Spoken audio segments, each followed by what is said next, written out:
Que a graça, a misericórdia, o perdão de Deus, o seu amor seja derramado sobre nossas mentes e os nossos corações.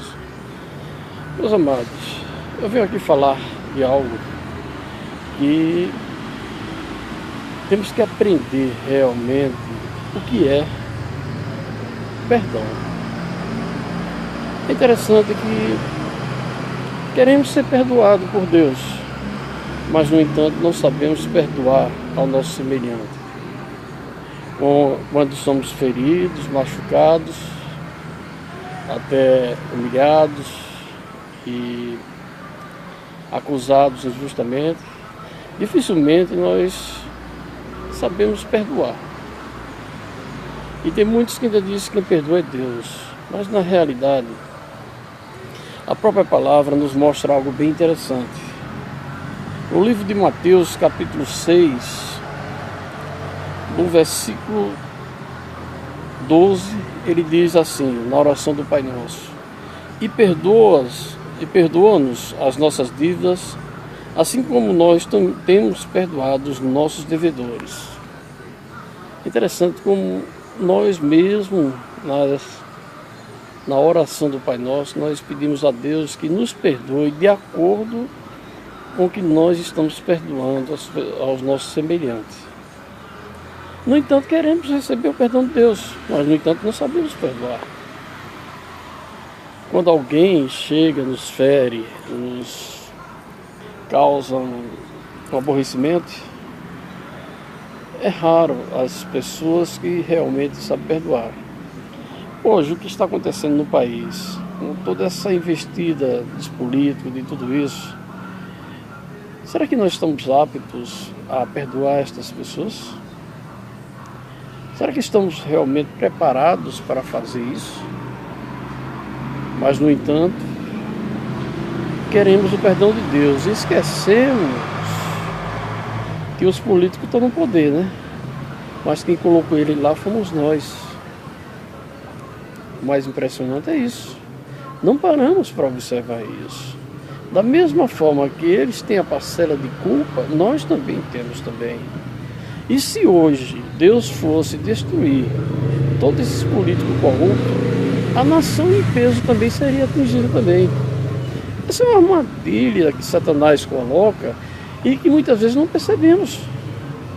Ele nos liga ao pecado para que, quando Deus operar sobre o pecado, nós também sermos atingidos. É difícil, meus amados, principalmente hoje com o tipo de evangelho que se prega hoje dentro das igrejas, onde só se fala em prosperidade, só fala em riqueza. Hoje, cada cristão só é valorizado de acordo com seus bens materiais, pelo seu poder aquisitivo e não pelo seu caráter. Infelizmente, criticamos os católicos, mas estamos pior do que eles. Pelo menos hoje, eles estão pegando a teologia e estão tentando fazer uma coisa até aparentemente correta diante de Deus. Só que eles consagram a quem? A outros, a ídolos. Consagram a pessoas que não tem nada a ver. Que o próprio Deus, ele é bem claro na palavra dele, que ele diz logo: eu não divido a minha honra, a minha glória com ninguém. E eu paro e me pergunto, o que estamos fazendo realmente para mudar essa situação? Hoje, infelizmente, os evangélicos hoje estão vivendo uma vida como se estivessem aprisionados pelos seus próprios pecados. Parece não, é a realidade. Hoje as pessoas, o evangelho, aqueles evangélicos mesmo, que realmente temem a Deus e que obedecem a Deus, estão sofrendo. Porque estão vendo coisas absurdas dentro das igrejas. As igrejas hoje viram status, ser crente hoje é status.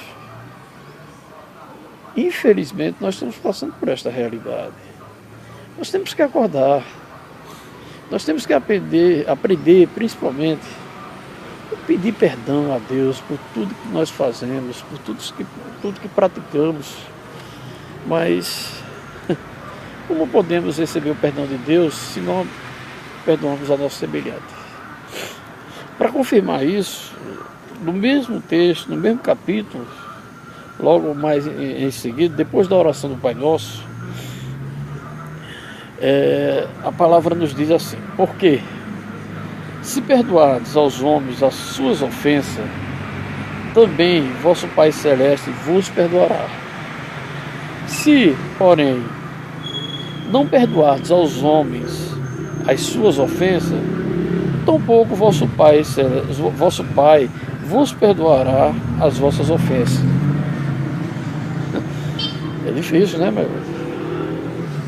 De repente, a gente sermos perdoados por Deus de acordo com o que nós perdoamos ao nosso semelhante. Será que estamos aptos e prontos para perdoar as pessoas? Perdoar quem nos fere, a quem nos humilha,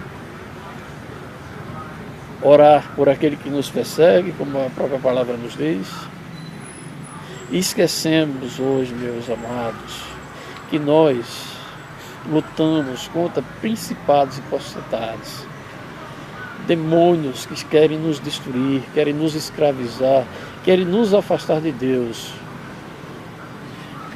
E em vez de atacarmos quem realmente precisa ser atacado, ao contrário, atacamos ao nosso semelhante. Olha, é mais fácil atacar o mais fraco, né? Satanás está aí. O que ele veio fazer foi matar, roubar, destruir. Aí eu pergunto, o que temos feito para desbancar a obra de Satanás? O que temos feito para destruir os principados e potestades, para tirar todo o poderio de Satanás? Meus amados, o país está entregue às baratas. Hoje nós temos um país que não tem justiça dos homens, não tem justiça de nada. Nós estamos aí passando por situações que eu nunca pensei na minha vida que a gente ia passar por isso. Os políticos aí fazendo o que quer, zombando, criticando, aprontando, fazendo o que bem entende. E nós estamos fazendo o quê? Colocamos eles no poder, criticamos os políticos, mas, no entanto, condenados às eleições, estamos lá defendendo eles, brigando por eles. Certa vez, numa cidade, não vou citar o nome, estava trabalhando, fazendo um serviço lá, e eu fui assistir um culto numa igreja, e na época estava tendo as eleições municipais dessa cidade. E por incrível que pareça, eu vi uma igreja dividida, e os irmãos brigando uns com os outros por causa de política. Infelizmente, o evangelho hoje está muito descaracterizado. O evangelho hoje está uma coisa completamente sem poder e sem autoridade de Deus. Cadê os homens e mulheres com poder e autoridade de Deus para mudar essa situação? Olha que Deus vai nos cobrar. E Deus está nos cobrando. Negamos a Deus com uma facilidade. Porque o pastor ele é um vereador, é um deputado, é isso, aquilo. Meus amados, não pode, de maneira nenhuma, o evangelho andar junto com a política. A Bíblia prega a verdade, a política prega a mentira. Como pode luz e trevas se unir? Não há como ter essa união, meus amados. Satanás vem aí fazendo o que quer, zombando da cara daqueles que se dizem ser crente, zombando mesmo. Ele está zombando da cara daqueles que se dizem ser crente e fazendo o que bem quer dentro do país. E ninguém tem poder e autoridade nenhuma para chegar e repreender esse mal. Aqueles pastores que deveriam estar lutando pelo povo estão pegando os políticos, levando para o púlpito que é sagrado, que é de Deus, e colocando um ladrão para poder pregar e mentir em cima de um púlpito. Isso é correto, meus amados? Deus quer isso? A própria palavra diz que Deus não divide a honra e a glória dele com ninguém. Como é que um púlpito é consagrado para pregar a palavra de Deus, chega um corrupto, um ladrão e vai pregar dizendo que foi Deus que mandou ele lá, que iluminou ele. Enquanto isso ele está matando famílias e famílias, pessoas pobres que tá morrendo, vendendo o país. E ninguém faz nada. Eu não estou chamando aqui para ninguém chegar e sair e até Brasília quebrar tudo, não. Eu estou falando uma coisa: cadê o povo de Deus? Cadê o povo de Deus? Eu estou falando é com o povo de Deus. Ele briga, não é com armas humanas não, mas ele briga com a palavra. Cadê os homens de Deus? Cadê as mulheres de Deus desse país que se calaram e estão tudo aí morrendo de medo por causa dos seus pecados e sendo escravizados por Satanás, e Satanás chantageando todos eles? E o que eu quero dizer, eu quero que o povo de Deus se levante numa situação, sabe qual, meus amados? Joelho no chão, oração, clamor. Enquanto o povo de Deus não se consertar e não se converter dos seus maus caminhos, e principalmente não se arrepender e não confessar os seus pecados, não adianta nada, que nunca vão conseguir nada. Como é que um país que se diz ser cristão está sendo dominado por Satanás? Está aí o poderio fazendo tudo que quer. E cadê o povo de Deus? Cadê aquele povo que se diz ser nação santa? Povo escolhido. Quer dizer que o inimigo está fazendo de gato e sapato, está fazendo o que bem quer, dentro das igrejas, dentro do país, fazendo o que quer, desafiando os servos de Deus, e tudo calado, com medo. Cadê os homens e mulheres com poder e autoridade para chegar e botar o joelho no chão e levantar um clamor a Deus, não para interesse próprio, mas no interesse de beneficiar toda a nação, a libertar da escravidão de Satanás? Mas se você prefere ficar aí na sua igreja, no seu cantinho, com medo, está mostrando quem você é, meu amado. Está mostrando, infelizmente, você não passa de escravo. O único regime nesse país que realmente prevalece desde o seu descobrimento até agora e vai prevalecer por muitos anos se chama escravidão. O Brasil nunca houve democracia nesse país. Democracia é para um grupinho somente. O povo só trabalha feito escravo para enriquecer o rico.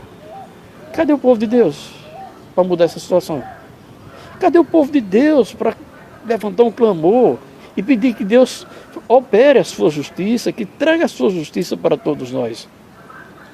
Para que Deus faça uma divisão correta para cada ser humano. Para que Deus possa corrigir as injustiças que são cometidas nesse país. Ora, se não pede, como é que Deus vai fazer? Agora, se não tem homens e mulheres temente a Deus com poder e autoridade, Deus não vai ouvir, não, meu caro. Deus não usa vaso sujo. Esquecemos da palavra, né, meus amados? Hoje a Bíblia, a gente sai com ela fechada dentro de casa, chega na igreja, está lá tudo na parede já, a Bíblia continua fechada e sabe lá quando é que é aberta, né? A Bíblia fechada é um livro. Quando ela está aberta, Deus está falando conosco, meus amados. Que Deus tenha misericórdia de todos nós.